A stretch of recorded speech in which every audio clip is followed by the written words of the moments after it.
우리 마음속에 불성이 있는데 그 불성을 표현하는 법문을 진심법문이라고 합니다.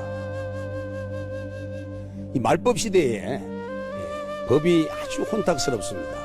그래서 부처님의 깨달음의 정수를 제대로 한번 전해보고자 이 진심법문을 시작했습니다. 불자 여러분들께서 이 진심법문을 보시고 분별망상을 멈출 수 있는 수행을 통해서 모두 다가 부처가 되기를 정말 진심으로 발언합니다.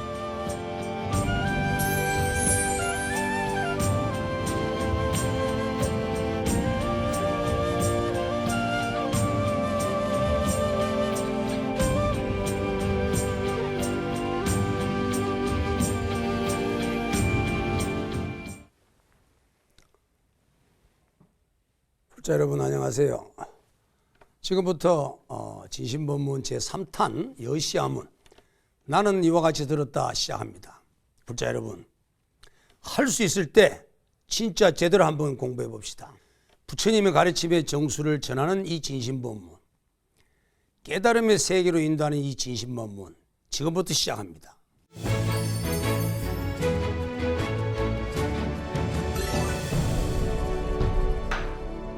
지난 시간에 생로병사의 또 생사윤회의 고통을 벗어나기 위해서는 반드시 깨달음을 얻어야 된다라고 했습니다. 그 깨달음을 얻기 위해서는 자기 자신이 본래부터 스스로 갖추고 있는 진여본성을 발현시켜야 된다라고 했습니다. 이미 이 진여본성은 본각, 본정으로서 이미 반야지혜가 적정체상에 항상 반짝이기 때문에 그냥 진여본성만 드러나기만 하면 이미 깨달음은 저절로 갖춰져 있는 것입니다. 이를 위해서 분별망상과 번뇌망상을 일으키는 것을 거치고 막아야 하는데 그 방편으로서 지관수행을 해야 한다라고 말씀을 드렸습니다. 우리도 부처님과 같이 깨달음을 얻기 위해서는 그래서 반드시 지관수행을 해야 하는데 이 지관수행을 하기 위해서는 먼저 사마타 수행을 해야 합니다. 사마타 수행을 통해서 삼매력이 강해지면 그 다음은 윗바사나 수행으로 넘어갑니다. 그래야만 이 집중력이 어느 정도 갖춰져야만 이 통찰 수행인 윗바사나 수행이 조화롭게 이루어질 수 있는 것입니다. 그래서 처음에는 사마타를 통해서 윗바사나를 만들어가고 또 그러다가 윗바사나가 약하고 사마타가 강하면 윗바사나를 중점적으로 공부를 해서 또 균형을 맞춰주고 그래서 사마타와 윗바사나를 약한 것을 보충해줘서 균형을 맞춰줘서 이렇게 가다 보면 나중에 가면은 이 사마타와 윗바사나가 조화를 이루는 때가 옵니다. 그 때가 오면 정말 그 지관 수행이 절정을 이룰 때가 오는데 그런 때가 되면은 이제 깨달음이 가까워지는 것입니다.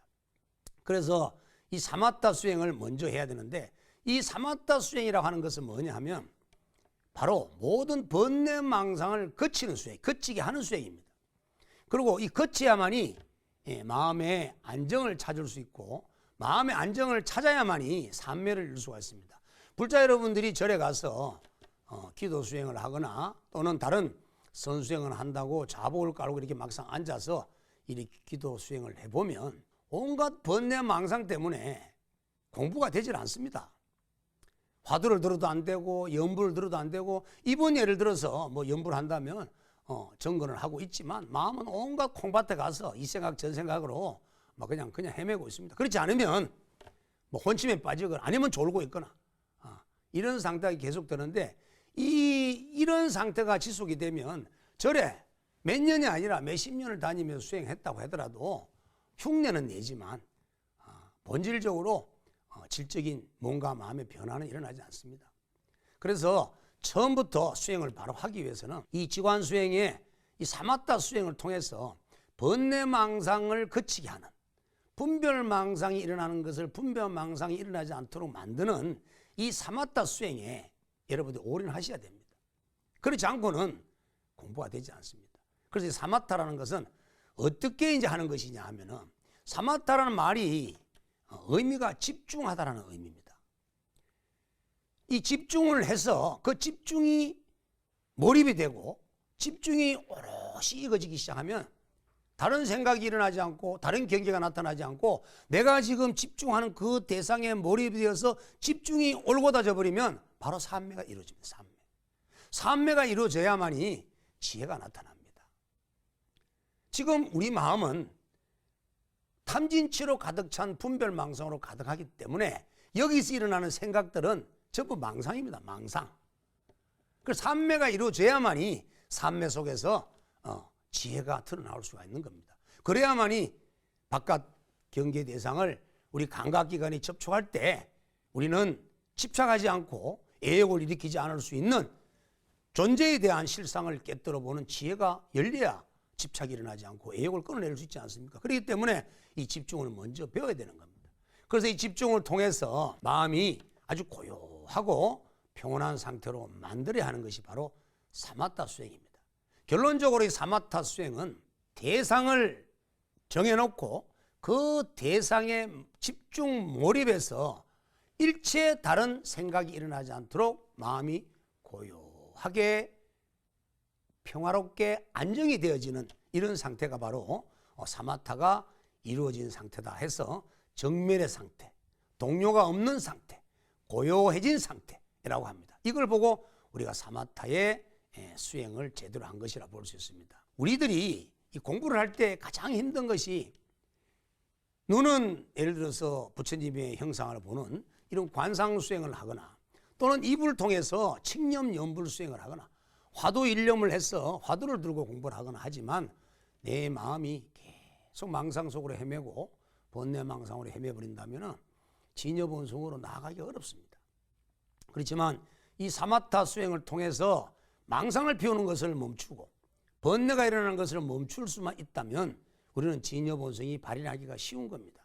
그래서 이 사마타 수행은 절대적으로 해야 되는데 이 사마타 수행을 하지 않고 그냥 맛만 봐서는 안 됩니다. 사마타 수행은 끝없이 훈련을 쌓아서 이 사마타 힘이 키워져야 됩니다. 자, 이렇게 하기 위해서는 어떻게 이제 사마타 힘을 키워하느냐면 기준점을 정해야 합니다. 기준점. 만약에 연불 수행한다면 내 눈앞에 여기에 하나의 기준점을 잡아놓고 여기에다가 내가 만약 관세음보살을 칙념 연불한다면 관세음보살님의 명호나 관세음보살님의 모습을 요 눈앞에 탁 갖고 있어야 됩니다. 그런데 관세음보살님을 요 눈앞에 떠올리려고 하니까 눈을 감으니까 캄캄할 뿐이지 관세음보살 모습이 떠오르질 않아요. 그래서 어떻게 하냐면 관세음보살을 내 눈앞에 어느 일정한 위치에다가 놓고 그것을 지속적으로 바라보는 실제로 눈을 뜨고 그 관세음보살을 바라보는 수행을 합니다.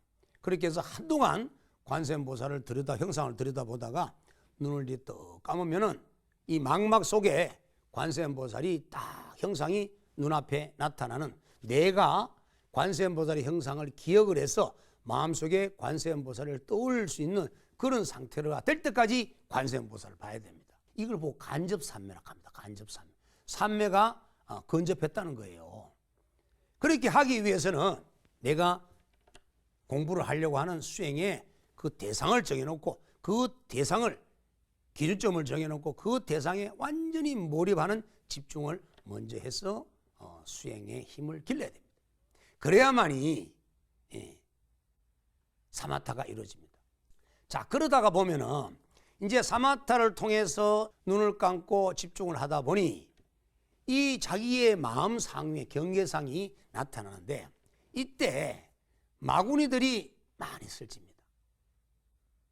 이 마구니들이 나타나게 되면은 온갖 경계들이 나타나는데 뭐 부처의 모습을 나타낼 수도 있고 불보살의 모습을 나타낼 수도 있고 또는 천신들의 모습을 나타낼 수도 있고 또는 빛이나 꽃이나 달이나 태양이나 여러 종류의 다양한 모습들 경계상으로 이 마구니들이 나타나는데 이 대성기신론에서도 이 마구니들의 이 다양한 모습들에 대해서 아주 상세하게 설명하고 있는데 첫째, 이 하늘의 모습도 보여주고 천인들의 모습도 보여주고 또 보살님의 모습도 보여주고 또 열애상 이런 모습들도 보여줍니다. 제가 경험한 바도 여러 가지 이제 경계상을 맛본 적이 있는데 이 마구니들이 이 부처님의 또 불보살님의 모습을 가지고 이 수행하는 수행자들을 파괴시키기 위해서 상당히 많이 나타납니다.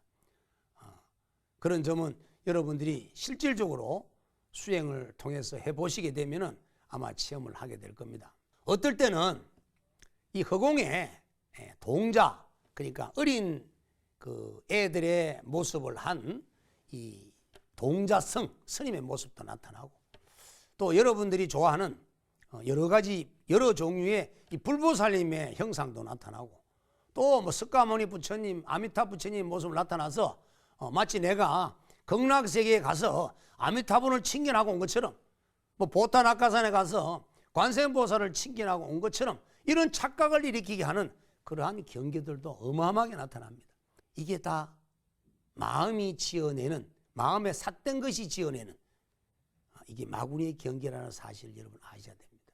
내 마음에서 빨리 도를 닦아야지, 빨리 삼매를 얻어야지, 빨리 부처님을 칭견해야지, 빨리 불보살을 만나서 이 종교적 신앙적 가피를 많이 받아야지 하는 이러한 탐욕심이 마음에 자리하고 있는 한 반드시 마구니 경계가 나타납니다.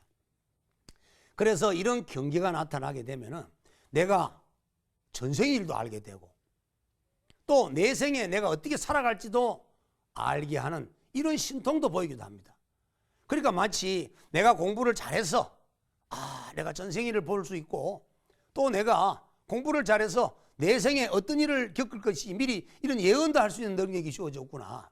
나는 하늘에서 부처님께 직접 법문을 듣고 또 하늘의 이 천신들로부터 수없는 이런 이 경전에 대한 가르침을 받을 수가 있으니까 나는 선택받은 존재구나 해서 이 마구니의 경계에 빠져서 헤매고 있는데 그렇게 빠져들다 보면 결국은 마구니의 권속이 돼서 한평생을 살다가 폐인이 되고 난 후에 그때 가서 후회하면 늦습니다. 다음 생에 또 태어나야 되는데 그 과보로 다음 생에 인도환생할지 정말 어렵지 않습니까? 그래서 일체 공부를 할 때는 특히 사마타 수행을 할 때 이 선정 수행을 할 때 마구니 경계가 많이 온다는 사실을 꼭 명심하고 어떠한 경계가 나타나더라도 그 경계에 빠져들지 말아야 됩니다. 이제 내가 마구니에 이렇게 들어간 거를 알 수 있는 방법은 여러 가지가 있겠지만 한두 가지 제가 예를 들어 드린다면 성질이 조석으로 바뀝니다. 마구니에 들려 있으면 성질을 잘 냅니다. 기분이 좋았다가 성질냈다가 기분 좋았다가 성질냈다가 이게 성품이 너무너무 짧은 시간에 바뀌어버려요. 그러고 막 또 단식한다고 음식 안 먹고 막 단식 수행한다고 해서 그 음식을 다 끊어버렸다가 며칠 안 먹다가 또 먹을 때는 뭐지 귀신 들리고 마냥 막 어구야구 먹는 갑자기 폭식하는 이렇게 금식과 폭식을 반복하고 성격이 좋았다가 성질냈다가 반복하고 이렇게 뭔가 평온하게 안정되게 지속되는 상황이 이렇게 되지 않고 너무나 변화가 많으면 1차로 마구니에 내가 이게 지금 빠져들지 않았나 하고 의심을 해볼 필요가 있습니다.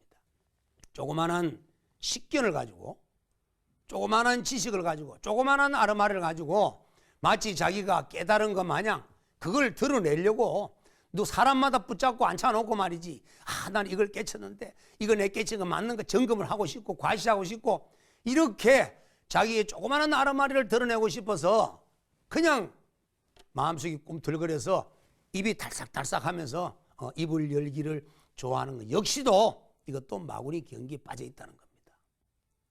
우리가 옛말에도 벼는 익을수록 고개를 숙인다 하듯이 도는 공부를 하면 할수록 도를 표현하기가 어렵기 때문에 더더욱 말문이 닫힙니다. 저 역시도 공부한 지 얼마 되지 않았을 때는 조금 아니까 이게 입이 덜썩거리고 누구에게 자랑하고 싶고 또 사람의 운명을 조금 내다 보니까 뭐 그냥 얘기하고 싶어가지고 이렇게 엉덩이가 덜썩덜썩거리는 경우가 참 많았는데 그게 마구니 경계라는 겁니다.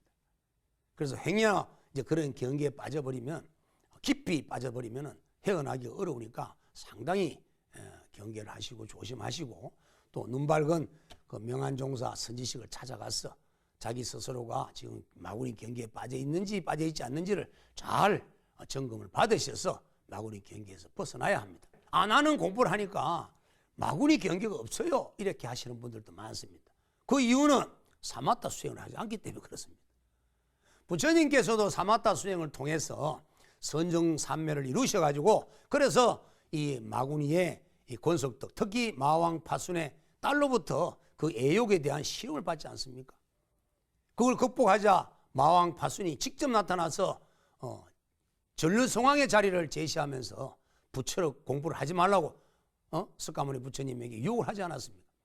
그런데 부처님은 부처로 나아가기 위해서 전류성왕의 그 마왕파순의 유혹을 물리치고, 그래서 결국은 깨달음을 얻어서 부처가 되지 않았습니다. 부처님께서도 선정 속에서 천안통을 얻으셨고, 또 숙명통을 얻으셨고, 그 멸진정 속에서 거기 삼명이 밝아진 삼통을 하시지 않습니까? 그래서 부처님은 선정 속에서 이 삼명이 밝아져서 무상정득정각의 깨달음을 얻으셨는데, 선정삼매를 통하지 않고 어떻게 천안통을 얻고 숙명통을 얻고 어떻게 멸진정에 들어갈 수가 있습니까? 우리는 부처님의 제자고 부처님께서 깨달으신 바를 우리 역시 또 깨달아야 하기 때문에 부처님께서 먼저 가신 길을 우리는 따라가야 합니다. 그래서 혹시나 외도의 수행법을 가져와서 이것저것 공부를 하면서 조그마한 신통력이나 아르마리가 생긴다고 해서 그것이 마치 도의 도관 줄 착각을 하고 이렇게 막 함부로 얘기하시는 분이 계시는데, 스스로가 이것은 부처님의 가르침과 틀림이 있는지 맞는지를 한번 점검해 볼 필요가 분명히 있다고 생각합니다. 그래서 우리는 부처님의 제자이기 때문에 부처님의 가신 길을 그대로 따라가야 합니다. 왜냐하면 부처님은 인류 역사 속에 실존하신 분이고 가장 완벽히 깨달음을 얻으신 분이기 때문에, 그래서 우리는 부처님을 따라가야 한다는 겁니다. 그래서 부처님께서 하신 수행이 바로 사마타 수행인 선정 수행을 통해서 사선정을 완성하셔서 사선정을 하는 과정 속에 네 번째 선정 속에서 숙명통과 천안통과 멸진정을 얻으셔서 부처님은 정등각을 이루신 분입니다. 그래서 우리도 선정 사마타 수행을 통해서 그 삼매를 통해서 1선정, 2선정, 3선정, 4선정으로 나아가야만이 똑같이 숙명통과 천안통과 멸진을 얻어서 무상정등정각을 얻는 그러한 도가가 이루어지는 것입니다. 자, 그러기 위해서는 이 사마타 집중 수행을 해야 합니다. 집중이 되지 않는 상태는 윗바사나 사티도 제대로 되지 않습니다. 왜? 내가 내 몸을 관찰하려고 하는데 내 몸을 관찰해서 무상과 무아를 체득해야 되는데 내 몸을 관찰하는데 집중력이 없다 보니까 내 몸이 관찰이 안 돼요. 바깥 경계를 통찰하려고 하는데 바깥 경계에 대한 집중이 일어나지 않는데 통찰이 되겠습니까? 예를 들어서 저 멀리 앞에 꽃이 한 송이 있는데 그 꽃을 옳게 통찰을 하려고 한다면 그 꽃에 대해서 몰입이 되고 집중이 돼서 그 꽃을 올곧이 볼 수 있을 때만이 그 꽃에 대한 통찰을 이룰 수가 있습니다. 그런데 그 꽃에 집중되지 않고 몰입도 안 되고 올곧이 그 꽃에 대해서 마음이 집중이 되지 않고 마음이 흩어지고 산란한데 어떻게 통찰이 이루어지고 윗바사나가 되겠습니까? 그래서 윗바사나 수행, 사티 수행 이런 것을 잘하기 위해서라도 반드시 사마타가 무르익어야 합니다. 그래서 이 사마타를 제대로 하기 위해서 이렇게 수행을 해나가다 보면은 어쩔 수 없이 이 마구니의 경계가 들어오고 또 때로는 귀신의 침범이 있어서 또 수행을 방해하는 경우도 있습니다. 어쨌든 이런 수행 속에서 이 나타나는 여러 가지의 이런 마장들은 불자 여러분들께서 상당히 경계하시면서 일체의 마구니나 귀신들의 경계들은 전부 다 허망한 것이라는 것을 아시고 일체 경계를 다 무시하셔야 됩니다. 그래서 이 마장을 물리치는 방법은 모두 다 마음에서 일어나고 있는 조작된 것이라는 것만 아시면 됩니다.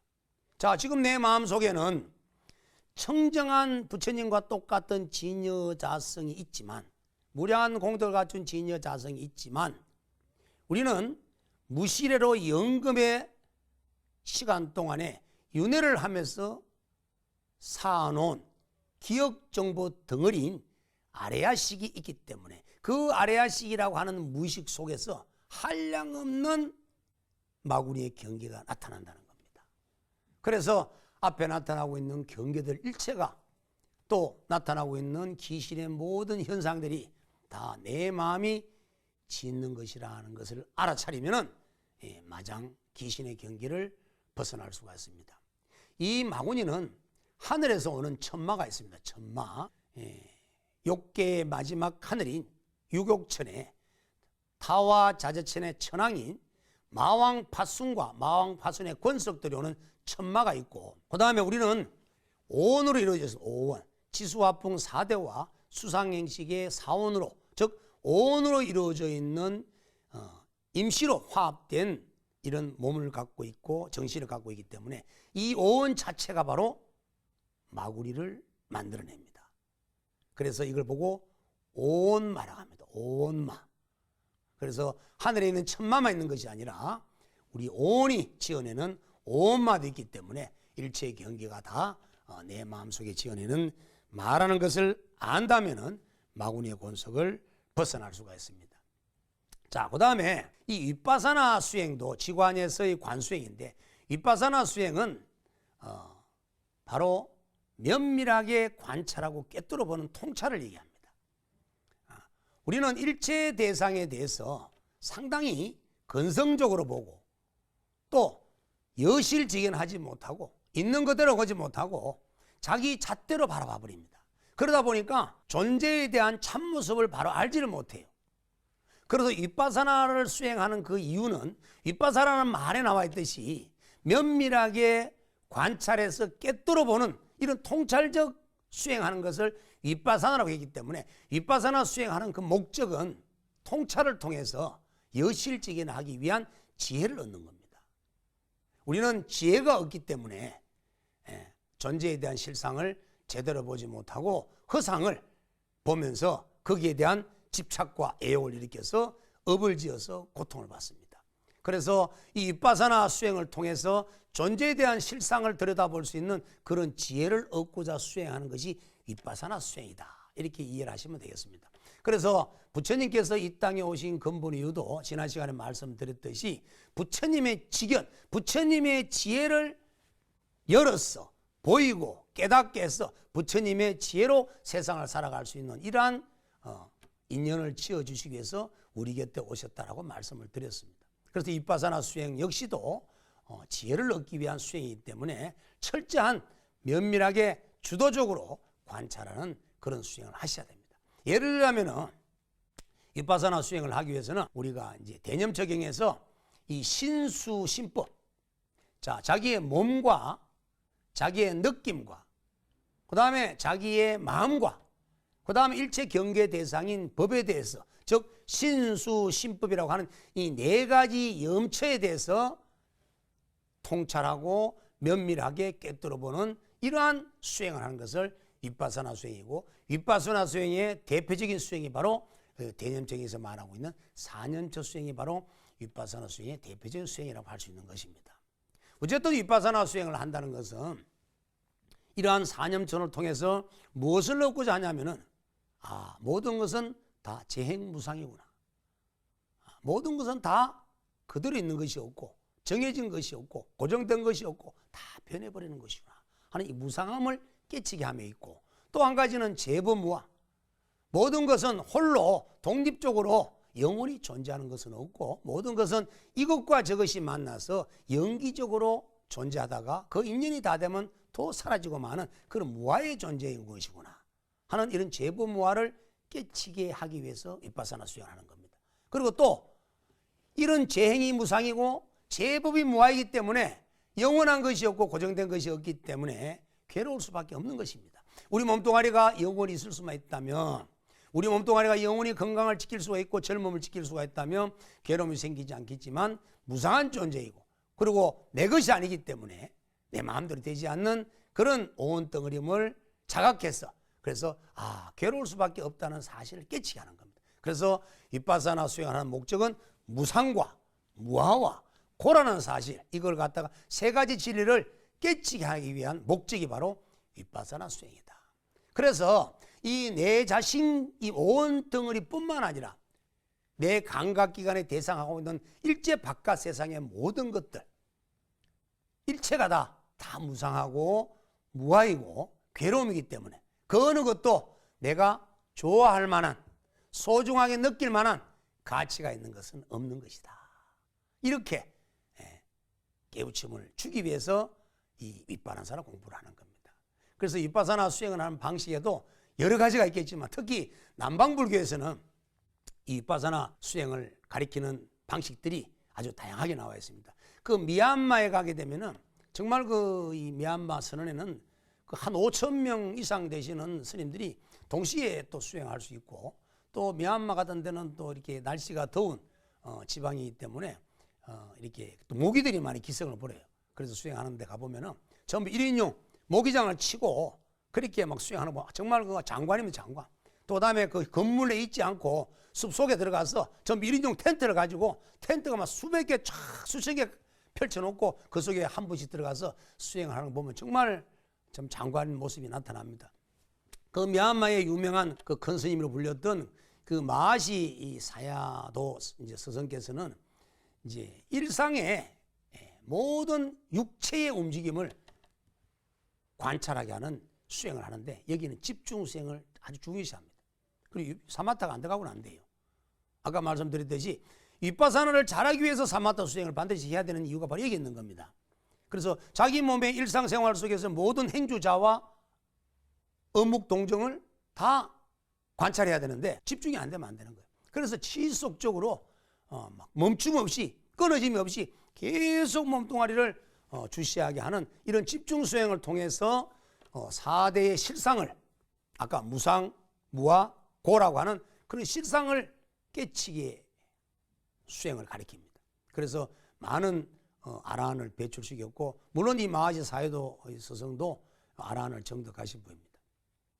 그 다음에 또 그 레디 사야도의 제자인 그 우바킹과 고행가라고 하는 또 이 수행자는 느낌, 우리가 접촉 다음에 일어나고 있는 느낌, 수상행식의 수, 이 느낌에 대한 관찰에 중점을 둔 윗바사나 수행을 가리킵니다. 눈이 어떤 대상을 딱 바라보는 순간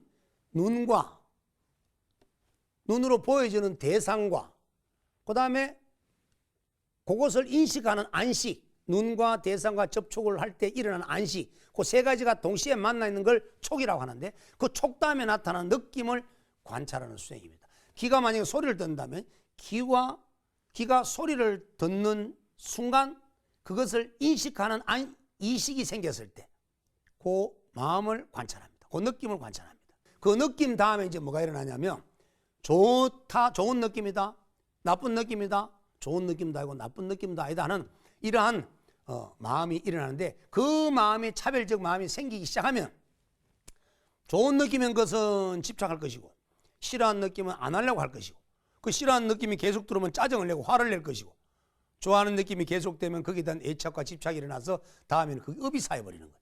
그래서 그런 일이 벌어지기 이전에 눈과 대상과 그 안식이 만나는 순간, 귀와 소리와 그 이식이 만나는 그 순간에 다음에 일어나는 그 마음을, 느낌을 알아차려서 집중하는 이런 윗바사나 수행을 하는 것이 이제 이분들의 수행입니다. 그리고 이제 술륜 사야도는 또 어떤 수행을 하냐면, 이 호흡을, 특히 정화하는 호흡을 통해 가지고 몸이 상당히 막 통증이 오고 불쾌감이 막 생기는데, 이때 이런 그 불쾌감과 이런 통증을 관찰하는 수행을 하게 합니다. 이건 좀 아주 힘든 수행이에요.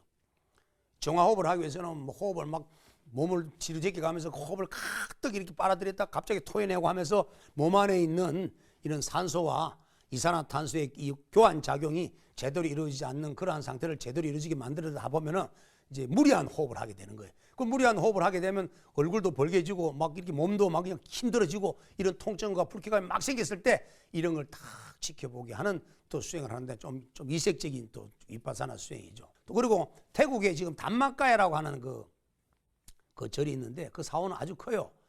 저도 거기는 참 많이 갔는데 그 태국의 담마가야라고 하는 절의 규모는 100만 명이 동시에 선수행을 할 만한 그런 공간을 가지고 있습니다. 그 어마어마합니다. 거기에 이제 한국 스님들도 수행하러 많이 가시고 또 우리나라에서도 그 모 대학교의 또 교수님은 학생들을 여름철에 모집을 해서 그 명상 수행을 하기 위해서 담마가야를 가기도 하고 어쨌든 그 담마가야에는 이제 브라몽골 그 랩문이라고 하는 사회도가 계셨는데 그분은 돌아가셨어요.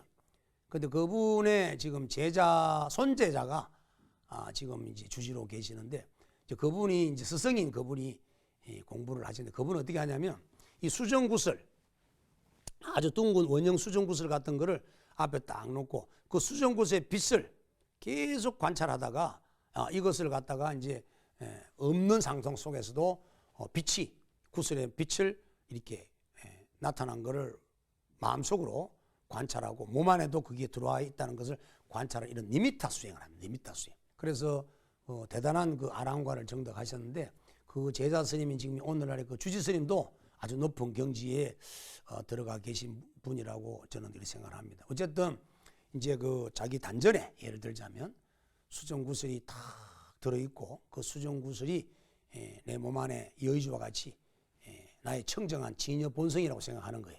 이제 그런 것처럼 하기 위해서 먼저 수정구슬을 관찰하는 수행을 합니다. 그게 제가 아까 사마타 수행을 할 때 기준 대상을 삼을 때 불상을 앞에 놓고 관찰할 수도 있고 할 때 그 대상을 수정구슬을 놓고 관찰을 통해서 그 관찰했던 수정구슬의 이미지가 빛이 내 이제 마음속에 나타날 때 그 빛이 내 몸 안에도 있고 코에도 있을 수 있고 몸 여러 부위에 있을 수 있다는 그런 걸 가지고 이제 공부하는 방식이에요. 어쨌든 이런 다양한 형태로 이 남방 쪽에서는 이런 그 위파사나 수행을 하고 있습니다. 자, 어쨌든 이런 이 위파사나 수행과 또 이 사마타 수행을 통해서 결국은 지관이라고 하는 이런 수행을 통해서 우리는 진여 본성을 발현시키고 깨달음을 얻어서 생사윤회의 고통을 벗어나고자 하고 또 무지한 상태에서 우리가 애욕과 무명으로 집착을 일으키고 가래를 일으키고 업을 짓게 하는 것을 막기 위해서 이 사마타 위파사를 하는 겁니다. 자, 그러기 위해서는 무엇보다도 두 가지를 여러분들이 염두에 두셔야 됩니다. 하나는 집중이고 하나는 알아차림입니다. 알아차림과 집중, 집중과 알아차림은 두 개는 뗄래야 뗄 수 없는 관계입니다. 내가 집중을 하더라도 집중하고 있다는 걸 알아차려야 되고 알아차린다는 것은 벌써 내 마음이 그쪽을 향해서 집중되고 있다는 겁니다. 이 알아차림의 삿띠는 위파사나입니다. 지금은 위파사나 통찰로 이렇게 발전되었지만 부처님 당시에는 삿띠 수행이라고 불렀습니다. 그래서 이 삿띠는 알아차림이라고 그러고 마음 챙김이라고 그러고 또는 정신 집중이라고 하기도 하고 주의 집중이라고 하고 여러 가지 말로서 표현되고 있지만 이 삿띠는 말로 표현되어지지 않는 우리 마음의 작용입니다. 우리 마음에는 예를 들어서 내가 만약에 앉아 있는데 내 몸의 어느 한 부위가 치가 내리면 치가 내린다는 사실을 알지 않았습니까? 또 모기가 휑하고 날아와서 어디 잔뜩의 피부에 모기가 달라붙으면 모기가 붙었다는 사실을 알아야만이 아는 거예요. 만약에 모기가 붙었다는 사실을 알지 못하면 간지럽다는 사실도 모르면 간지러운 것도 모르고 아픈 것도 모르고 모기가 있는 것도 모릅니다. 그래서 어떤 상황이 됐든 간에 우리의 마음 작용에는 이 아는 사실이 있는데 이 아는 사실을 삿띠라고 하는 거예요. 그리고 알기 위해서는 내 마음이 모기 물린 자리를 가야 모기 물린 사실을 압니다. 몸에 치가 내렸으면 치가 내린 장소로 내 마음이 가야만이 집중이 돼야만이 그 사실을 압니다. 그래서 집중과 이 알아차림은 두 가지 뗄래야 뗄 수 없는 관계인데 이 두 가지가 수행을 하는 사람에게는 절대적으로 필요한 도구라는 겁니다. 그래서 집중하는 힘과 알아차림의 힘을 계속 길러야 합니다. 집중하는 힘은 아까 사마타에 대한 말씀을 드릴 때 기준점을 정해놓고 거기에 밀착 몰입해서 계속 그 힘을 키워나가게 되면은 그 집중력이 키워져서 사마타 힘이 길러진다라고 말씀을 드렸습니다. 그럼 사띠는 어떻게 이제 힘을 길러야 되느냐 하면은 사띠 역시도 마찬가지입니다. 기준점을 정해놓고 거기에 내 의식을 몰입을 합니다. 집중을 합니다. 그러다가 예를 들어서 내가 만약에 배꼽에다가 기준점을 정해놓고 내 마음을 의식을 배꼽에다가 몰입을 시켜놓은 상태에서 숨이 일어나면 배가 일어나고 숨이 나가면 배가 꺼지고 숨이 들어오면 배가 일어나고 숨이 나가면 배가 꺼지고 들고 날광을 지켜보다가 만약에 어떤 소리가 들리면 내 마음이 배에 있지 않고 배꼽에 있지 않고 귀로 가버립니다. 또 더 심하면 귀에 있던 내 마음이 소리를 따라 가버려요. 또 내 엉덩이가 지가 내리면 기준점에 있던 내 의식이 지가 내린 곳으로 가버립니다. 이럴 때 기준점에 몰입을 시켜서 알아차리고 있던 내 마음이 만약에 소리가 난다고 해서 귀로 가버리면 귀에 간 것을 알아차리고 소리를 듣고 있으면 무슨 소리인지를 명확하게 내가 만약에 오토바이 소리를 듣고 있으면 오토바이 소리가 들린다 하고 두세 번 그 명칭을 마음속으로 반복하고 난 후에 다시 그 의식을 배꼽으로 끌고 오는 겁니다. 시간 내려서 만약에 내 의식이 엉덩이로 가서 저리고 있으면 저린다 하는 걸 알아차리고 배꼽으로 끌고 오는 겁니다. 내가 만약에 망상을 피우고 있으면 의식이 배꼽에 있다가 망상을 피우고 있는 곳으로 가 있는 의식을 망상을 피우고 있는 사실을 알고 망상하고 그 의식을 다시 이렇게 기준점으로 끌고 오는 겁니다. 사띠의 힘을 키우는 방법은 이처럼 기준점에 의식을 집중을 시켜놓고 있다가 알아차리고 있다가 망상이 일어나서 마음이 도망을 가면 도망간 상태의 의식을 알아차리고 그 망상을 일으키면 망상 무슨 소리를 듣고 있으면 들림 이렇게 함으로써 하고 그 의식을 다시 기준점으로 데리고 오는 기준점에 집중하고 있다가 도망가는 놈을 다시 알아차리고 데리고 오고 또 도망가면 알아차리고 데리고 오고 이렇게 반복하면서 사띠 힘을 키워나가는 겁니다. 사띠 힘이 약해지면 우리가 매 순간 감각기관이 바깥 감각인식 대상을 접촉할 때마다 우리는 편집과 가공을 하면서 인식 정보를 마음속에 저장을 해버립니다. 그런데 사띠 힘이 강하고 집중하는 힘이 강하면 감각기관이 바깥 인식 대상과의 접촉을 할 때마다 편집하고 가공하려고 하는 그 사실을 알아차려서 가공을 하지 못하게 만들고 편집을 하지 못하게 만들어서 내 마음속에 가공 편집된 기억 정보를 마음속에 저장하는 일을 하지 않게 됩니다. 이렇게 사띠와 집중의 힘이 커져서 내 인식 대상과의 접촉 다음에 일어나는 기억 정보들을 마음속에 저장할 때 가공 편집을 억제함으로써 내 마음을 질량이 넘치게 해서 마음이 복잡하게 만드는 것을 차단시키고 또 내 마음이 탐진치로 오염되어서 마음을 탁하게 만들어가는 것을 멈추게 할 수 있는 것이기 때문에 그래서 집중과 사띠 힘이 반드시 중요하다는 것입니다. 그래서 여러분들께서 이 사띠와 이 집중의 힘을 키우지 않고는 번뇌망상, 분별망상을 멈추고 진여 본성을 발현시킬 수 있는 일을 하기가 어렵다는 겁니다. 오늘들이 시간이 이렇게 벌써 다 된 것 같습니다. 그래서 시간이 더 허용되지 않기 때문에 오늘 이 본문은 할 수 없이 다음 시간 한 번 더 시간을 가지고 본문을 더 한 번 더 이어가도록 하겠습니다.